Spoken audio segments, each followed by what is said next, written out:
Je voudrais avoir un son un peu différent. Parce que beaucoup disent, oui, il faut que l'Afrique soit au Conseil de sécurité, il faut que l'Afrique soit mieux représentée. Ce qui est vrai. Ce qui est vrai, nous constituons 55 pays. Mais moi, je veux mettre l'accent sur le fait que l'Afrique ne doit pas être là en nombre, mais en qualité. Parce que nous, dans le cas du Mali, on a vu beaucoup de pays africains au Conseil de sécurité ne nous soutiennent pas. Ils n'apportent même pas une approche différente. Ils votent avec nos ennemis, souvent. Si l'Afrique n'apporte pas son identité dans la gestion des affaires mondiales, je pense que ça ne sert à rien d'être content que l'Afrique est autour de la table, mais elle est autour de la table pour faire quoi? Quand il y a un petit problème qui se passe au Mali, on dit oui, il faut appeler la Cour pénale internationale. Mais en Palestine, ce qui est en train de se passer, ce n'est pas le droit de l'homme. Où est la Cour pénale internationale? Où sont ces donneurs de leçons? Où sont ces pays qui se disent champions des droits de l'homme, qui eux-mêmes soutiennent ce qui est en train de se passer? Où nous sommes face au terrorisme, on nous propose une opération de maintien de la paix dans une zone où il n'y a pas de paix à maintenir. Pendant 10 ans, on a entretenu la menace. Mais elle n'était pas adaptée. Et parce que dans nos pays, bon, on est très prompt à agir quand des gens prennent le pouvoir par des coups d'État ou autres. Mais qu'est-ce qu'on fait des présidents qui sont assis et qui posent des actes qui créent la tension dans leur pays, qui manipulent les constitutions, qui manipulent les organes judiciaires, qui créent l'instabilité dans leur pays, qui empêchent aux gens d'être candidats à des élections, etc. Qu'est-ce qu'on en fait? On regarde.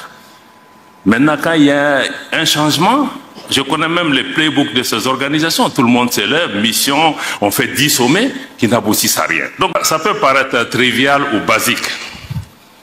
Mais je pense que c'est important si on se rappelle le contexte dans lequel nous sommes dans notre région aujourd'hui, où les chefs d'État du Mali, du Burkina, du Niger, de la Guinée, leurs ministres des Affaires étrangères sont interdits de voyager dans la région.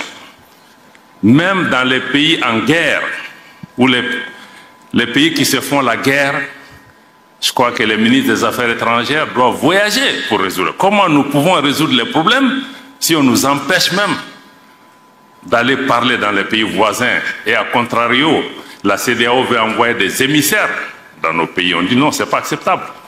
Sinon, on ne peut pas aller, vous n'allez pas pouvoir venir. Parce que le dialogue, c'est à double sens.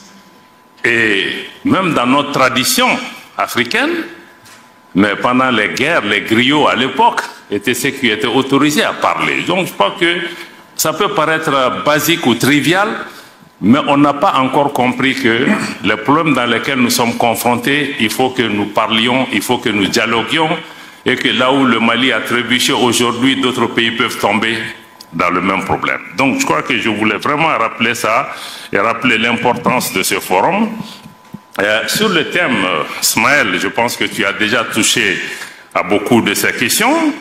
Quel peut être le rôle des organisations régionales pour pouvoir accompagner les transitions? Je crois que ça veut dire qu'on a déjà un grand défi si nos organisations n'arrivent même pas à organiser le dialogue, n'arrivent même pas à nous parler, n'arrivent pas à jouer leur propre rôle pour pouvoir vraiment souder le monde. Mais moi, j'allais même dire que quel peut être le rôle des organisations régionales pour éviter même qu'on ait les transitions ou les changements anticonstitutionnels. Parce que c'est ça, on est en train de traiter la maladie, on n'est pas en train d'agir sur les symptômes. Et par rapport à cela, je veux mettre 2 points d'entrée de jeu. C'est d'abord pour dire que le multilatéralisme, il faut le comprendre, reste et a un rôle important et essentiel à jouer dans la recherche de la paix, aussi dans la recherche de la sécurité. Le deuxième élément, c'est de comprendre que pour nous tous, l'intégration régionale, la coopération régionale demeure aussi des moyens essentiels pour renforcer la solidarité entre nos pays, parce que la façon dont nos organisations agissent aujourd'hui, ce n'est pas dans le sens de la solidarité. Elles sont même dans certains cas en train de tuer la solidarité. Donc nous devons continuer à transformer nos organisations pour qu'elles deviennent de véritables organisations des peuples, pour continuer à promouvoir non seulement la solidarité, la paix, mais aussi la prospérité. Parce que quand je vois le nombre de jeunes gens qu'on a aujourd'hui dans cette salle et tous ceux qui sont dehors, ce qu'ils attendent de nous, c'est qu'on leur apporte des réponses. Parce que si nous apportons des réponses à ces jeunes gens, nous n'aurons pas besoin d'équiper nos armées pour faire le maintien de la paix tel que nous sommes en train de le faire aujourd'hui. Nous devons aussi avoir ces populations à l'esprit. Comment nos organisations peuvent répondre aux aspirations de nos populations? Je pense que tant qu'on n'a pas répondu à cette question, elles ne pourront pas être utiles pour ce qui concerne les processus de transition. Donc, par rapport à cette introduction, je peux dire que le constat est amer, pour commencer. Et amer parce que nous faisons face à une double crise. Parce que vous avez parlé pas seulement des organisations régionales, mais aussi des organisations internationales. C'est pourquoi je dis que nous sommes dans une double crise. Premièrement, nous sommes dans une crise du multilatéralisme. Parce que nos organisations internationales, les Nations Unies et toutes les organisations qui sont affiliées, le Conseil de sécurité, sont aujourd'hui incapables de résoudre les problèmes. Le Conseil de sécurité est bloqué aujourd'hui. Même pour faire un communiqué sur l'attaque du bateau Tombouctou au Mali, qui a fait près d'une 60aine de morts, le Conseil de sécurité a été incapable de trouver un consensus pour faire un communiqué. Vous vous imaginez pas que c'est sur la question de la Palestine qu'il va pouvoir trouver. Donc nous sommes dans une crise du multilatéralisme. Et ce multilatéralisme n'a pas permis de répondre aux défis, par exemple, du Mali, où nous sommes face au terrorisme. On nous propose une opération de maintien de la paix dans une zone où il n'y a pas de paix à maintenir. Pendant 10 ans, on a entretenu la menace. Mais elle n'était pas adaptée. Au Sahel, c'est pareil. La situation en Ukraine, la situation en Palestine, comme je l'ai indiqué, dans tous ces cas, comme Chergui l'a indiqué, nous sommes dans une crise de la gouvernance mondiale qu'il faut revoir pour qu'elle soit plus représentative, plus démocratique, plus juste, plus équitable. Parce qu'on ne peut pas aujourd'hui demander au pays d'avoir la démocratie en interne et que les relations internationales ne soient pas elles-mêmes démocratiques et qu'un groupe réduit, un club de pays puisse diriger le monde en laissant la majorité des forces économiques, sociales, politiques qui ont émergé aujourd'hui. La situation géopolitique mondiale s'est totalement transformée, mais cette réalité n'est pas reflétée. C'est pourquoi le système multilatéral aujourd'hui, qui nous accuse, nous, régime en transition, de ne pas être légitime, mais ce système même n'est pas légitime, parce qu'il ne reflète pas la réalité géopolitique mondiale. Donc nous sommes dans cette crise, mais par rapport à ça aussi, je voudrais avoir un son un peu différent. Parce que beaucoup disent, oui, il faut que l'Afrique soit au Conseil de sécurité, il faut que l'Afrique soit mieux représentée. Ce qui est vrai. Ce qui est vrai, nous constituons 55 pays. Mais moi, je veux mettre l'accent sur le fait que l'Afrique ne doit pas être là en nombre, mais en qualité, en substance. Parce que si nous avons une Afrique qui vient pour être traînée par d'autres puissances, être une chair à canon qui est répartie entre les puissances, non. Si l'Afrique vient, quelle est sa valeur? Quelle voie différente elle apporte? Parce que nous, dans le cas du Mali, on a vu beaucoup de pays africains au Conseil de sécurité ne nous soutiennent pas. Ils n'apportent même pas une approche différente. Ils votent avec nos ennemis, souvent. Donc je pense que s'il y a une Afrique qui doit avoir la place, il faut que ça soit vraiment une voie différente, mais aussi une voie de plus. Si l'Afrique n'apporte pas son identité dans la gestion des affaires mondiales, je pense que ça ne sert à rien d'être content que l'Afrique est autour de la table, mais elle est autour de la table pour faire quoi? Si elle ne dit pas ce qu'elle doit dire, si elle ne parle pas au nom de nos populations, si elle ne dénonce pas, parce qu'aujourd'hui, certaines de nos organisations sont là pour perpétuer des systèmes néocoloniaux. Ce n'est pas acceptable. Ce n'est pas pour ça qu'on les a établis. Donc je pense que donc ça c'est le premier point, la double crise multilatérale et aussi l'instrumentalisation de ces organisations internationales, y compris au niveau du Conseil de sécurité ou d'autres organisations. On a vu, la Libye a été attaquée avec une autorisation du Conseil de sécurité des Nations Unies. 10 ans après, on a le problème, ça a déstabilisé tous nos pays. Donc souvent, on se demande si ces organisations même ne sont pas là pour maintenir, entretenir la menace, pour justifier leur existence et voiler leur inefficacité souvent. Et aussi, tout le monde a dénoncé ici depuis la politique de 2 poids 2 mesures enlève la crédibilité à ces organisations. quand on parle aujourd'hui des droits de l'homme, bon, c'est devenu une religion. C'est devenu une religion. Quand il y a un petit problème qui se passe au Mali, on dit oui, il faut appeler la Cour pénale internationale. Mais en Palestine, ce qui est en train de se passer, ce n'est pas le droit de l'homme. Où est la Cour pénale internationale? Où sont ces donneurs de leçons? Où sont ces pays qui se disent champions des droits de l'homme, qui eux-mêmes soutiennent ce qui est en train de se passer? Je peux donner d'autres exemples par rapport aux droits de l'homme. Est-ce que c'est ça le droit de l'homme? La politique de 2 poids 2 mesures. Si je suis ami avec quelqu'un, je ferme les yeux. Non. Donc ce ne sont pas les principes. Ça enlève le truc. Même la démocratie. On nous accuse des 1000 noms d'Israël, mais en réalité, ceux qui prétendent promouvoir la démocratie, ce n'est pas la démocratie qui est en question, ce n'est même pas l'intérêt de nos pays. C'est leurs propres intérêts. Parce que quand vous voyez que quand la démocratie ou les institutions sont menacées dans le pays, en fonction du fait que ce pays est avec moi ou n'est pas avec moi, ou les nouveaux gouvernements sont avec moi, je me prononce. Est-ce que c'est ça la démocratie? Donc nous-mêmes, nous devons pouvoir vraiment prendre ces questions. Donc je voulais dire que le système multilatéral, sur cette partie de la double crise, est incohérente et inconséquente par rapport aux réponses à nos questions. Maintenant, la deuxième partie de la double crise, c'est maintenant la crise de nos organisations régionales. Ce qui est vraiment le point sur lequel je voudrais pouvoir inviter la réflexion. Je pense que cher Guy a beaucoup parlé de cette question. Naturellement, aucun de nous n'est satisfait. Nous, régime en transition, ni les autres, par rapport à la réponse qui est apportée à cette question. La première chose, c'est de mettre l'accent sur l'incapacité de nos organisations à anticiper, à prévenir et à agir en amont. Ismaël a touché sur la question.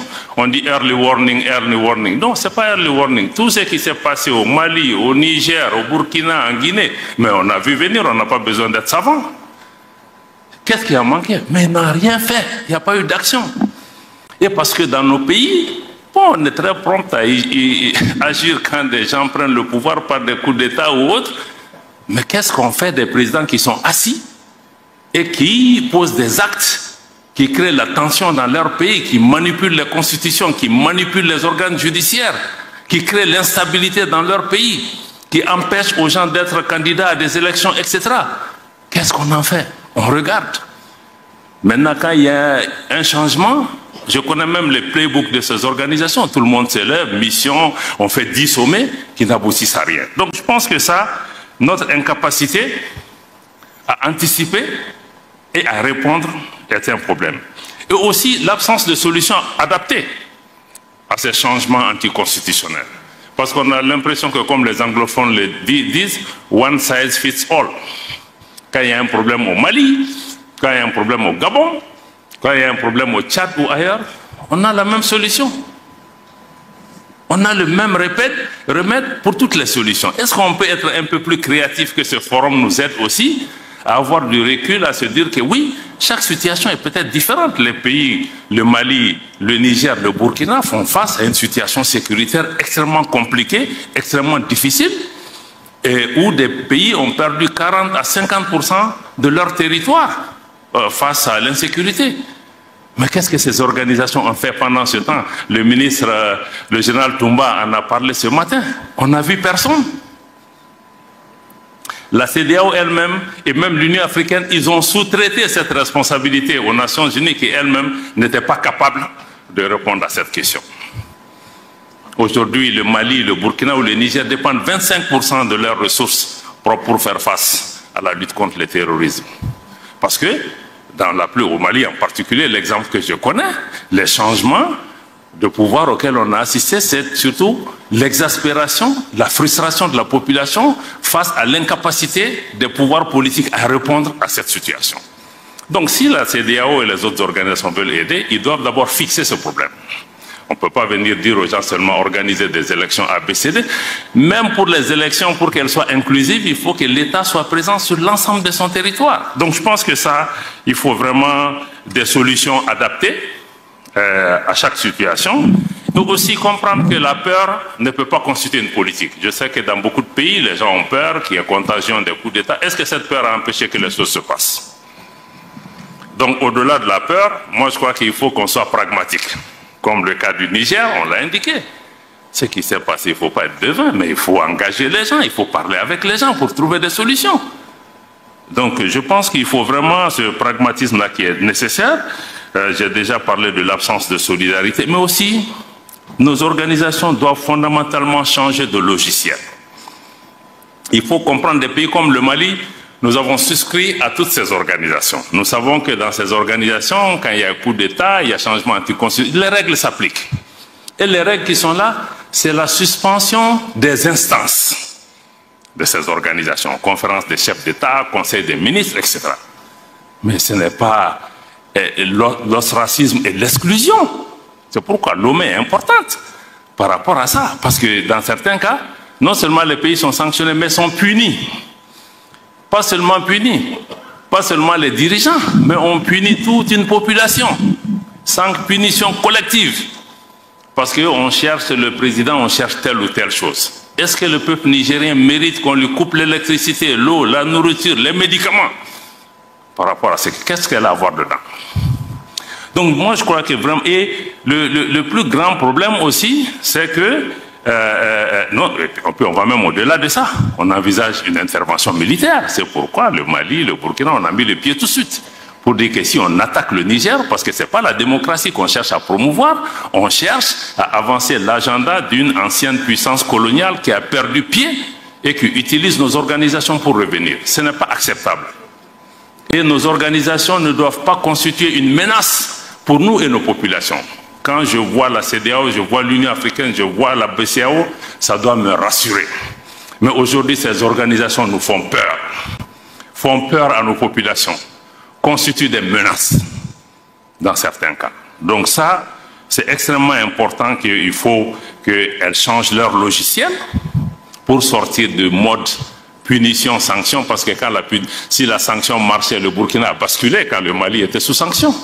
Le Niger a basculé, donc quelque part on doit s'arrêter comprendre, est-ce que le tout sanction, tout punition, ça marche? Et même la punition aussi a des conséquences durables, parce qu'aujourd'hui, parce qu'on ferme les frontières, on fait tout ce qu'il faut, mais ce ne sont même pas les fermetures des frontières, nos populations, ça brise l'élan de solidarité de nos pays. Donc il faut vraiment que nous comprenions ça. Deuxièmement, je vais insister sur le fait que quand nous sommes dans des organisations, mais les organisations sont bâties sur des traités, sur des textes auxquels nous avons librement consenti, y compris en abandonnant notre souveraineté. Mais dans beaucoup de ces organisations, à la CEDEAO, à l'UEMOA, les textes ne sont pas respectés. La fermeture des frontières, la mise sous embargo des pays n'est dans aucun texte de la CEDEAO. Je défie qui que ce soit de me sortir dans un texte de la CEDEAO où on a prévu la fermeture de frontières, de me sortir un texte du traité de l'UEMOA où on a prévu d'exclure un pays pour des considérations politiques, de me sortir le truc de le statut 4 de la Banque centrale des États de l'Afrique de l'Ouest interdit à la banque de recevoir des ordres des pouvoirs politiques pour pouvoir agir. Pourtant on ferme nos banques centrales. Donc, comment vous pouvez exiger l'état de droit au sein des pays et ne pas appliquer l'état de droit dans les organisations? Ça, je crois que ça décrédibilise les organisations. Je vois que Chergui commence à bouger, peut-être que je dépasse mon temps. Donc, on est dans un paradoxe à ce niveau. Et l'autre question, je ne pourrais pas finir sans mettre l'accent aussi sur l'instrumentalisation de nos organisations. Je pense que j'ai parlé de ça plusieurs fois. On se comprend très bien. Ce n'est pas normal que les gens viennent parce qu'ils financent nos organisations pour pouvoir dicter leur agenda et utiliser notre organisation par rapport à leurs propres objectifs.